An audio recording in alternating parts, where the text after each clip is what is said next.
Partons maintenant à la découverte de l'Iran à travers les œuvres de 12 artistes perses. L'exposition Parfums d'Iran est visible à la minoterie de Naï jusqu'à fin novembre.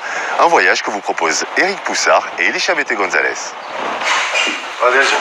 Derniers ajustements pour ces artistes iraniens à la minoterie de Naï. Invités pour célébrer le 20e anniversaire de l'association Naï Art, ils sont une douzaine à exposer leurs œuvres. Qu'ils vivent encore en Iran, ou en France, ou en Suède, ils offrent une certaine vision de l'art contemporain iranien aujourd'hui.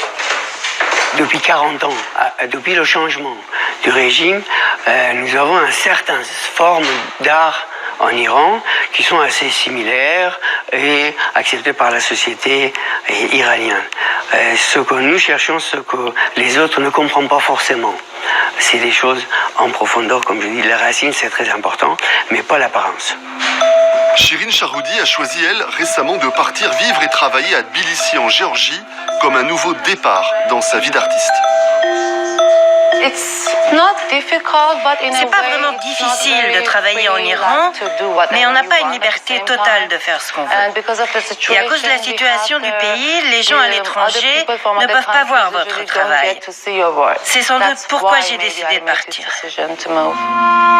Davoud Gambari, lui, est installé en France depuis plusieurs décennies. À la recherche de l'équilibre entre les influences perses et européennes, il s'inspire beaucoup de poésie.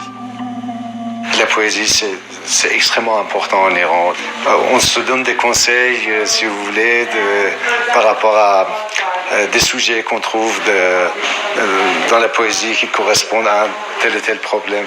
La poésie est très, très forte en Iran. Cette grande exposition Parfums d'Iran est répartie sur différents lieux, Naï, La Reims et Bayonne. L'occasion de découvrir un visage trop méconnu de l'Iran, sa richesse artistique.